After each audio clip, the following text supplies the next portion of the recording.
Okay guys, so welcome back to another Godzilla Creepypasta. So funny enough, okay, because of the consistency of my video recorder, my video actually didn't get, like, it corrupted literally, like, as I finished it or something. And so, like, I don't have any actual video reaction, live reaction to this, and so I know that's, like, the main reason why you clicked on this, which is super unfortunate to me, but I really don't want to do this again because I feel like it wouldn't be genuine. So, I know I did that for the Godzilla vs. Kong video, but that was, like, totally overhyped, like, super hype, and I've never seen that before. I've seen this Godzilla creepypasta many times, so I feel like this time would have been the best for, like, jump scares wise and all that. And you know, there's one freaking jump scare, and then I'm pretty upset that I didn't get and that it corrupted. But all in all, I think I'm just gonna keep it like this, and I'll try and do some, like, little play around or something like that with, like, a picture of me on the right side. So yeah, that's what it's gonna be today. But God willingly, the video will not mess up again next time, guys. So y'all just enjoy this video, and yeah, hopefully we'll be back up and running with shining stars next time.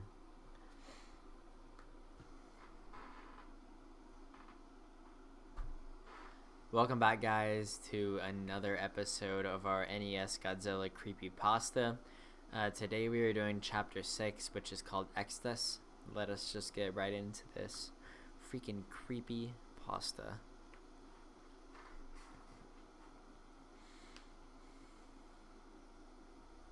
In the brief instant before the transition between Entropy and Extus, I was hoping that I would get Godzilla and Anguirus back. As the board appeared, I saw that my wish was half granted. I had Godzilla back, but no Anguirus. Do elephants breathe? Yes. Yes. Have you ever been molested by a family member? No. Have you ever raped anyone? No. Hell no. Is green your favorite color? No. No. Is the computer the pinnacle of modern technology? Yes. Are you a tough guy? On phones, though? Yes. Can you Maybe. fly? Yes. No. Of course. Can you stand on your head? No. Yes. Do you hate raccoons? No. Not really. Do you feel blame? Sometimes. Would you like a new monster? Yes. Yeah. I Will would. you miss me? No. No. Get the hell out of your Yes. face. I was happy that I was getting a new monster, but that last question Dude, what a kiss up, man. Honestly. I mean, just go up balls to the wall and freaking say no. Just say the truth. You don't even like me. FaZe. Will you miss Come on, me? Dan. Is FaZe referring to when I finished the game? I thought. Since the revelation of the game's truly otherworldly nature, I wasn't sure what to think of FaZe, or anything else in the game. But something about that last statement gave me a genuine feeling of sadness from FaZe. Oh, shh. As I was thinking about this, the game had gone back to the board. Dude, what the hell was that? Dude, that was, like, the most delayed reaction time. I don't even know. Like, literally, I feel like I just lagged in real life. Like, I saw it, and then it... Okay. So, just a little stupid jump scare face. A hairy, dark blue creature with bat wings and a skull-like face named Solomon. And I also found that my path was blocked by a beam of light flashing and... Dude, why does this give me, like, Midsummer kind of vibes? I don't know. That's, like, the first thing I thought of. Actually, I thought of, like, Thoughts of Dread because, like, it's playing holy music while things are attacking you, and these things look kind of creepy, dude. And, like, even these little bats or whatever with these red eyes or something, like,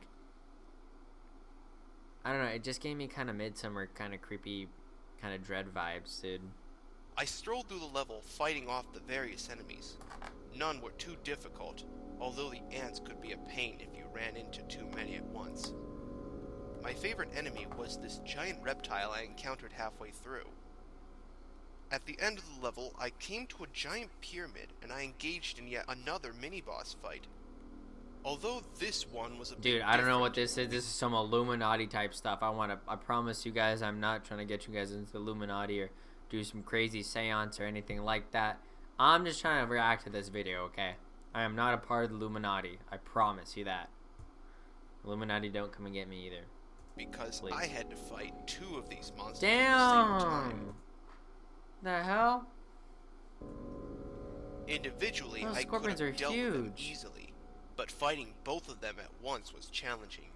I didn't realize until then, but I wasn't expecting another level with nothing alive in it.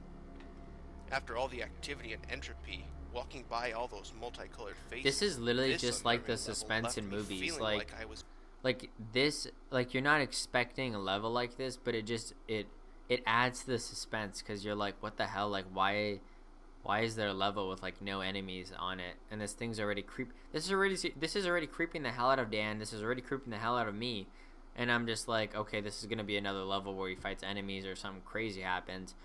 But no, it's just him walking through a bunch of totem poles that look creepy as heck, dude. being watched. It adds to the suspense. Also of interest were these large stasis tanks holding some kind of monster inside. As you would guess, sometimes the monsters awaken and shatter through the glass. Dude, that's the dang alien. Dude, what the hell? Dude, Sigourney Weaver, Alien, 1979, I think. I don't know. Correct me if I'm wrong. Great freaking movie. One of my top movies of all time, honestly. Love it. Watch it if you haven't. To get past the stasis tanks as fast as possible, but a big hallway filled with floating enemies shaped like human hearts. They're incapable of causing you damage, so what you do is run through the level, smashing. Why does this remind me? Why does this remind me of one of the Mega Man games? I used to play Mega Man, and I forgot like what game it was, but it had like some type of lion on it or something like that. It is something force, or I don't know. Maybe I'm like totally wrong, but this totally reminds me of one of the Mega Man games, and that game is baller, by the way. Used to be. Many Used as to you be a can bop. to get all the power-ups. One run through these levels would get the life meter back up to full, and I would greatly appreciate these levels later. Wasn't over yet. The real fight was against the Chimera, a monstrous hybrid of all the replacement beasts. This was by far the most difficult boss yet. Every attack of this would cut down whole life bars per use. Dude, why is this just such a bot, dude? Solomon's Slash, for example, was now lucky to take away 1/2 a life bar. During this battle, I gained a great appreciation for 2 things: the boss's fight time limit and the heart temple. I was still on edge, thinking this was some kind of trick. The last level had always involved me running from the demonic beast, and I wasn't going to be fooled into thinking this would be any different. So I started out running, but after a minute without interruption, I slowed down. It was during this time that the music caught my attention.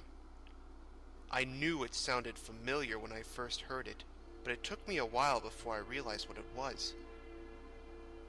An 8-bit rendition of Prayer for Peace from the first Godzilla film. I knew it. A very sad and powerful song. Dude, this brings back such sad memories. At 2 minutes into the level, I encountered something that I wasn't sure how to read. Technically, the Godzilla in the very first Godzilla movie was really bad and he killed a lot of people, obviously. But I mean, like, at the very end, man, you know, when that thing happens to them, super sad, man, with this music.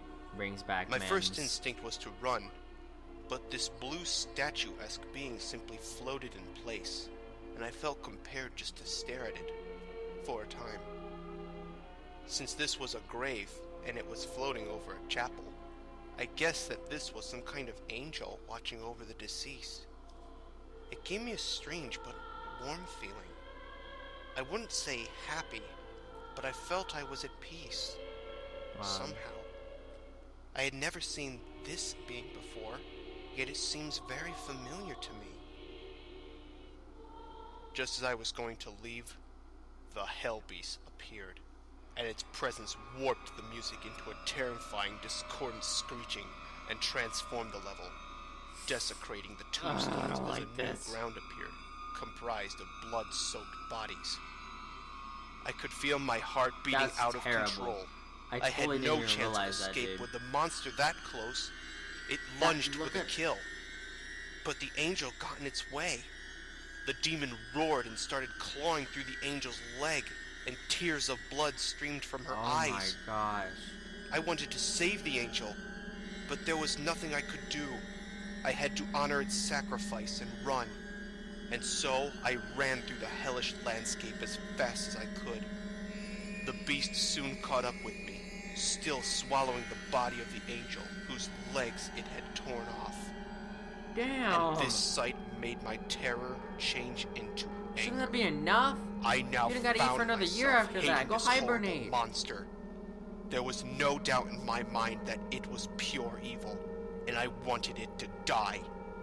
When I got to the end, I remember how it responded to my insult and trance. I spoke to it and said, "You're going to pay." This was its response.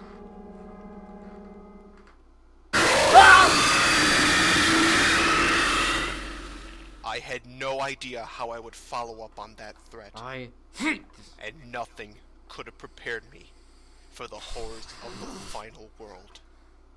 Zenith. God damn it.